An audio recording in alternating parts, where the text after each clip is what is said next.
Oh my God! Napatutok sa bibig si Isabel sa nabuglawang tanawin sa loob ng silid ni Gerard. Si Gerard mahimbing na natutulog. Obviously, walang anumang saplot ang binata na natatakpan lang na makapal na kumot. Habang nakayakap ito sa babaeng wala ring saplot maliban sa karugtong na kumot nito at sa mga bisig nito. At walang tangang hindi mahihinuha kung ano ang naganap sa pagitan ng dalawang taong kapwa hubad na magkayakap sa ilalim ng kumot. Nakuyom ni Clarence ang kamao na nakatayo sa bandang likuran ng asawa. "Neneng?" wika ni Aling Lourdes na nakabungad din sa pinto ng silid. Nang hindi makauwi kagabi si Gian ay labis na nag-alala ang mag-asawang Agustin at Lourdes. Lalo na nang sabihin sa kanila ni Tessa na bigla na lang nawala sa kasagsagan ng maraming tao sa kusina ang dalaga at hindi na nito nakita. Inakala na lang nila na baka umuwi na siya dahil napagod. Kaya naman bago pa lang tumitilaok ang manok ay nagpasya na si Aling Lourdes na sumaglit sa mansyon upang magbakasakali na makita doon ang dalaga. Hindi man makapaniwala si Isabel na baka naroon pa sa mansyon si Gian, ay pinagbigyan nito ang kahilingan ni Aling Lourdes na hanapin sa kabuuan ng mansyon ang anak na nawawala. At ngayon nga, nakahantad sa kanila ang isang kagulat-gulat na tanawin. "Ha?" Napamulat naman ang mga mata ni Gerard nang maulinigan ang tila kaingayan sa paligid. "Tito Clarence, Tita Isabel?" Gulat na gulat ang binata nang mamulatan ng amain at tiyahin, kasama ang isang may edad na babae na gimbal na nakatitig dito. "Anong ibig sabihin nito, Gerard?" Galit na tanong ni Clarence. "Ho? Nag-inat naman si Gian kasabay ng marahang pagmumulat ng mga mata. "Ha?"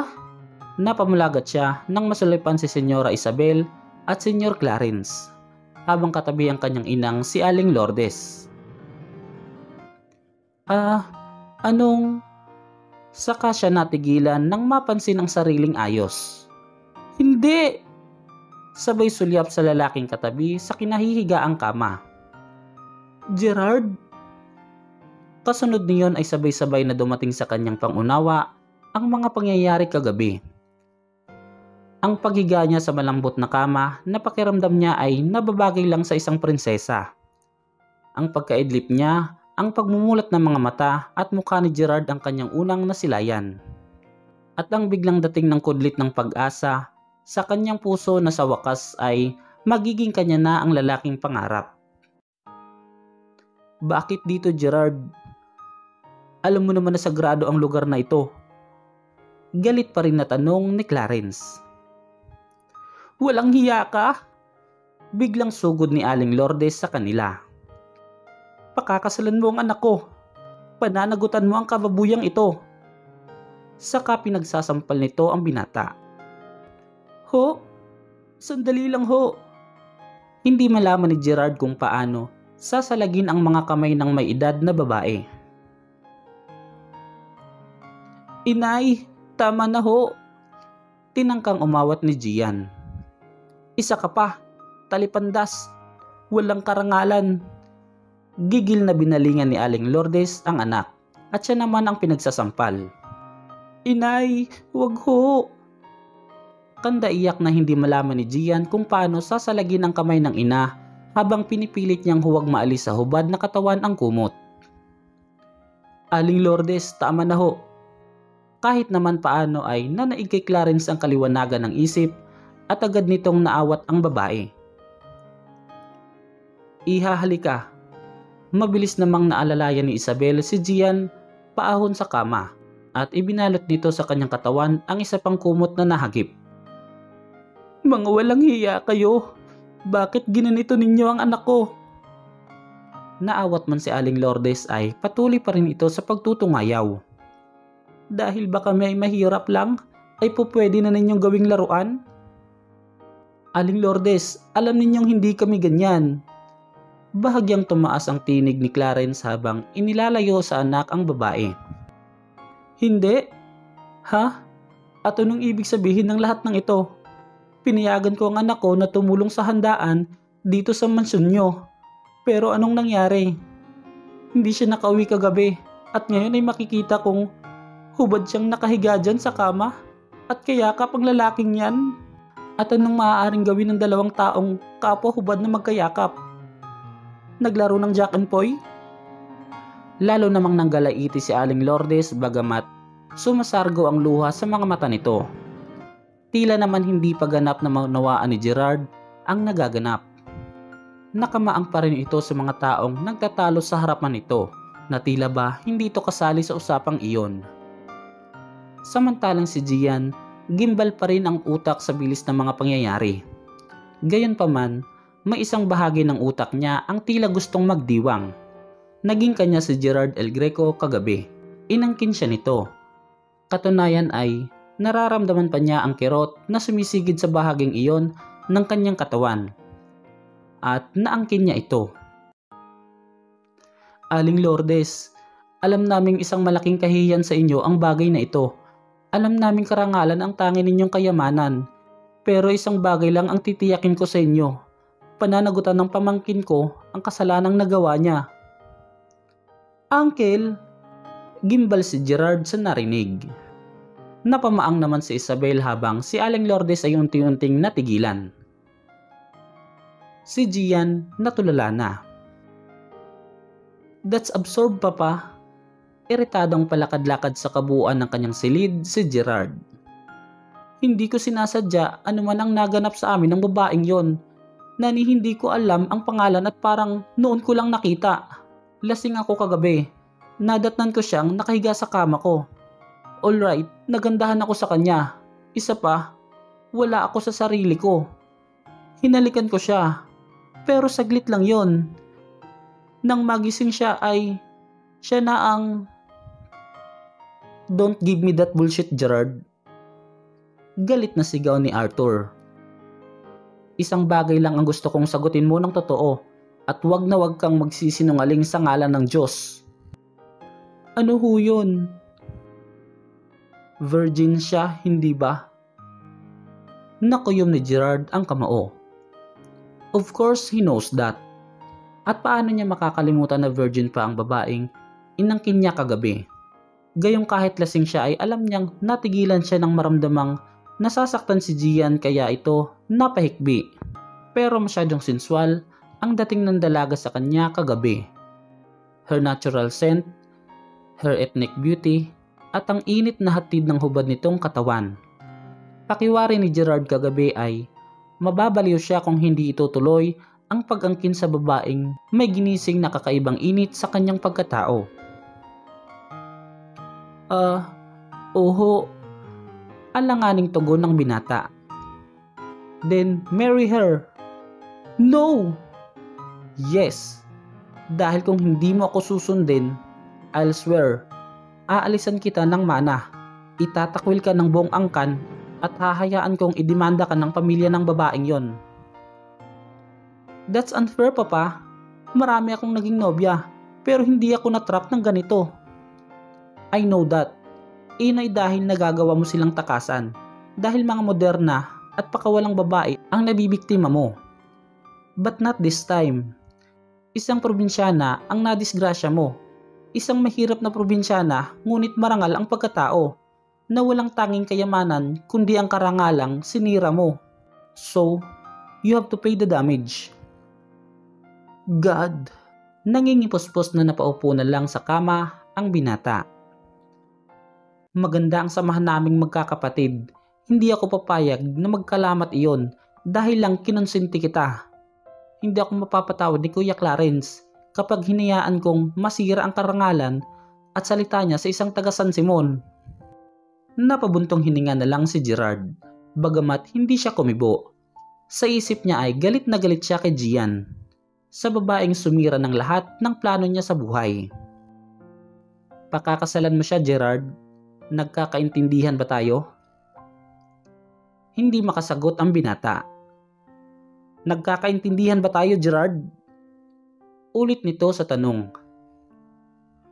Oho, nakayukong wika niya.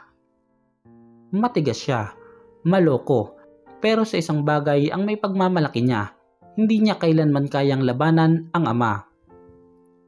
Good, bukas na bukas ay mamamanhikan tayo sa bahay ni Gian. Pinal na salita ni Arthur. Nakuyom na lang ni Gerard ang kamao. I hate you, Gian. Alam ko. Pinlano mo ang lahat. Sinadya mo. Maybe you're a virgin. But not that innocent. Binalak mo ang pamimikot na ito sa akin. Sinadya mong ipain ang sarili mo sa akin para mahulog ako sa patibong mo. You seduce me. Kahit lasing ako, hindi ako tanga para hindi maalala yon. Kung gayon, pinal na ang usapang ito. Sa unang linggo ng susunod na buwan ay ikakasal na ang mga bata. Wika ni Arthur. Katabi nito sa ikalawang bahagi ang asawang si Aryan. At sa kanang bahagi ay si Gerard na nakayuko habang kuyom ang kamao. Sa kabilang bahagi naman ng maliit na sala ni na Aling Lourdes ay magkatabing nakaupo sina Clarence at Isabel, habang ang mag-anak ni Mang Agustin ay nakaupo sa nakahilirang silya sa tabi ng bintana. Sige ho, ang mahalaga lang naman sa amin ay maitayo ang karangalan ng aming anak. Kahit nga walang handa ay pwede. Kalmanting wika ni Mang Agustin. Totoo ho yan, kaya nga kung maaari sana ay dito na lang sa munting kubo namin ganapin ang munting salo-salo para sa kasal nila. Formal ang mukhang wika ni Aling Lourdes na ngayon ay mahinahon na kung mangusap. Napag-usapan na natin yan kanina, balae. Sansala ni Aryan sa iba pang sasabihin ng babae. Unang anak namin si Gerard na mag-aasawa, kaya natural na gusto sana naming mailagay sa ayos ang lahat.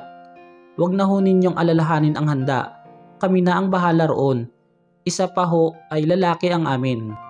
Napabuntong hininga si Aling Lourdes. Alam ninyo, mahirap lang kami.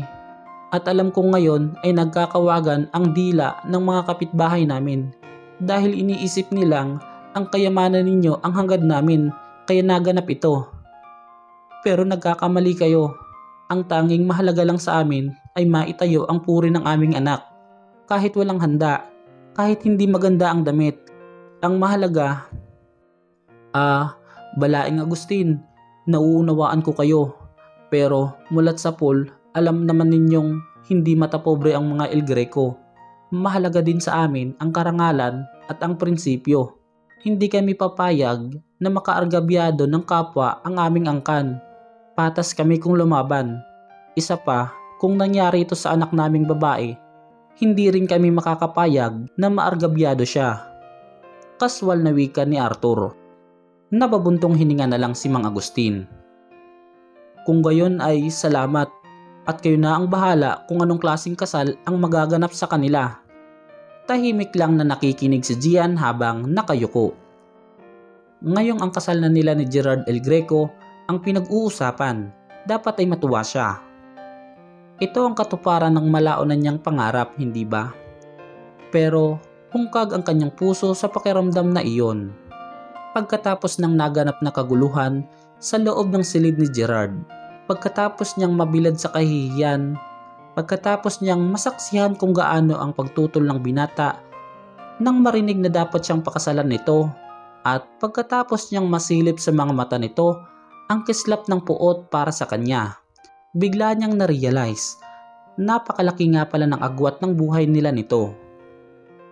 She's nothing kumpara sa mga babaeng nagkaroon ng kaugnayan dito. Kahit pa hindi naman niya nakita ang mga iyon, sigurado siya na ang mga babaeng iyon ay nabibilang sa mataas na antas ng lipunan. Siguradong magaganda, mababango, makikinis ang mapuputi at malasot lang balat, mataas ang pinag-aralan. Hindi kagaya niya, amoy bukid, minsan ay may alipunga sa paa, kayumanggi ang balat, at sekundarya lang ang natapos. Diyos ko, tama yata si Tessa, para akong butiki na nakayakap sa poste. Isang maling kilos lang at malalaglag sa lapag. Naisip ni Gian habang magkasalikop ang mga palad na nanlalamig sa pawis. Hindi naman sa pilitang kasal ang pinangarap ko para sa amin ni Gerard. Ang gusto ko, aalokin niya ako ng kasal. Pangangakuan ng langit at lupa. Aalayan ng mga bulaklak para lang ako pumayag. So, pinal na ito. Maya-maya ay wika ni Arthur sa mag-asawa. Bukas na bukas din ay magpapasukat na ng damit pangkasal ang mga bata at kukuha na sila ng lisensya sa munisipyo. Sige ho, kibing wika ni mga Agustin. At magpapagawa na rin kami ng mga imbitasyon at iba pang preparasyon para sa kanilang kasal. Kayo hong bahala, muling sagot ni Mang Agustin. Bueno, bukas ay maagang daraanan ni Gerard si Neneng at magkasama silang luluwas sa kabayanan. Oho, napakagatlabi na lang si Gian. Makakasama niya bukas si Gerard. Ano kayang mangyayari? Ano kayang sasabihin nito? Parang natatakot yata siya. Baka kung anong gawin sa kanya ng binata. Baka murahin siya nito, sumbatan, ipamukha sa kanya ang kakapalan ng kanyang mukha dahil sa pamimikot dito. Kuyom naman ni Gerard ang kamao na hindi nagsalita. Gaputok man. Damn you, lady. Hindi ganoon kadali matatrap si Gerard El Greco. Hindi ko man kayang suwayin ang kagustuhan ng pamilya ko. I still believe may paraan pa para hindi ako matali sa'yo. At iyon ang nasa isip ng binata. Neneng, ano ka ba naman?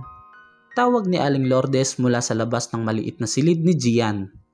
Malapit nang mag-alas 8. Parating na si Senyorito Gerard. Hindi ka pa ba tapos magbihis? Sandali na lang ho. Pasigaw na tugon niya. Tessa, ano? Ayos na ba tong damit ko? Pagkuway baling niya sa kaibigan na umagang-umaga pa lang ay nasa kanila na. Susmi! Iritadong itinirik ni Tessa ang mga mata. Sinabi ng oo. Saka, ano pa ba naman ang magagawa mo kung hindi masyadong okay ang bestida mo? Sayan lang ang medyo okay na damit mo eh. Natigilan ang dalaga. Saka pabuntong hiningang naupo sa gilid ng papag. Tessa, natatakot ako. Saan? Kay Gerard. Oh, bakit na naman? Akala ko ba ay... Hindi ko kasi alam kung kasama namin ang mama o papa niya sa pagpunta sa kabayanan para kumuha ng lisensya at magpasukat ng damit. Paano kung kaming dalawa na lang? Tingin ko kasi nang mamanhikan sila kahapon ay galit na galit siya at tutol na tutol sa nagaganap. Tessa, kinakabahan ako. Baka kung ano-ano ang sabihin niya sa aking panunumbat kapag kaming dalawa na lang. Yan na nga bang sinasabi ko eh. Bakit mo kasi ginawa iyon? Ang alin? Angakitin siya habang lasing na lasing. Tessa, ano ka ba naman? Sinabi ko na sa'yo, wala sa plano ko yon. Wala akong balak na pikutin siya. Basta nangyari na lang. Mabilis ang pangyayari, malabo sa isip ko. Alam mong hindi yun ang pangarap ko. Napabuntong hininga na lang si Tessa. Anong magagawa ko para sa'yo? Hindi naman siguro papayag iyon na sumama ako sa inyo. Isa pa, ano bang magagawa ko kung talagang galit siya at kung ano-ano ang sabihin sa'yo? Maaaway ko ba naman yun? Alalahanin mo, siya pa rin ang isa sa may-ari ng malawak na sakahin na sinasaka ng pamilya ko. Wala nang masabi si Gian. Oh, kumilos ka na riyan. Tessa, bigla kong naisip, alangang-alangan nga pala ako sa kanya ano. Hindi kaya siya mandiri sa akin dahil kayo manggi ang balat ko? O kaya ay, Neneng, nariyan na si Senyorito Gerard. Tawag ni Aling Lourdes mula sa labas ng silid. Ho? Napatingin siya kay Tessa. Sige na, labas ka na. Baka mainip iyon lalong magalit sa'yo. Walang nagawa si Gian kundi sundin ng kaibigan. Tinted ang salamin ng pajero na nakaparada sa harap ng bahay ni na Gian. Hindi niya alam kung sa mga sandali na palabas pa lang siya ng pinto ng kubo nila ay nakatingin na ito sa kanya. Mahal na ina ng laging saklolo, tulungan mo po ako. Bigyan mo po ako ng lakas ng loob na harapin ang lalaking ito. Dasal niya. Hindi ko naman ho sinasadyang mauwi sa pikot ang pangarap ko na maging asawa siya. Nagkataon lang ho, kung kasalanan man ho ang nagawa ko, patawarin na ninyo ako. Mabagal ang kanyang paghakbang pababa sa 5 baitang ng hagdan nila. Nakatingin siya sa sasakyan habang marahang sinasalipad-pad ng hangin ang mahaba niyang buhok na hinayaan niyang nakalugay dahil basa pa. Diyos ko, baka galit na galit ang mga mata niyang nakatitig sa akin. Baka pagpasok ko pa lang sa pinto ng sasakyan niya ay... Natigilan sa pag-iisip ng kung ano-anong senaryo ang dalaga nang biglang bumukas ang pinto ng Pajero. Buhat doon ay bumaba si Gerard. He's wearing sky blue collar shirt at pantalong maong. Rude man itong tingnan, still taglay nito ang aura ng isang maotoridad na lalaki. Bahagyang napalunok si Gian at lalo pang bumagal ang kanyang paghakbang habang nakatingala sa mukha nito habang magkalapat ang mga mata nila. Sa taas niyang 5 feet, 3 inches, bigla siyang nanliit dahil ngayon lang niya nabistahan ng husto ang lalaking pinangarap. Sa tangkad nito, hinulaan niya na ang taas nito ay humigit kumulang sa 6 feet. Bakit ay flat sandals pa ang sapin niya sa paa? Bilisan mo, baka tanghaliin tayo. Walang emisyong wika ni Gerard na nagbawi ng tingin at humakbang paikot sa kabila ng Pajero. Pagkuway binuksan nito ang pinto sa gawi ng passenger seat. Bahagyang napalunok si Gian na nakaunawa naman na pinasasakay na siya nito. Salamat, namamalat na wika niya nang humakbang papasok sa sasakyan. Natiyak niyang silang dalawa lang talaga ang magkasama dahil walang sakay sa loob. Dahil nakatayo pa ito sa tabi ng pinto ay bahagya niyang nalanghap ang men's cologne na gamit nito. Oh, ang bango niya. Pero pinigil niya ang mapapikit dahil baka mapansin ito. Nang makasakay na siya at makaupo ay inilapat na nito pasara ang pinto sa gawi niya at bumalik sa driver's seat. Ang bango rin ng sasakyan niya. Tuluyan na siyang napapikit at napayakap sa sarili dahil sa malamig sa loob ng Pajero. Hindi niya nakita na bahagya siyang sinulyapan ng binata.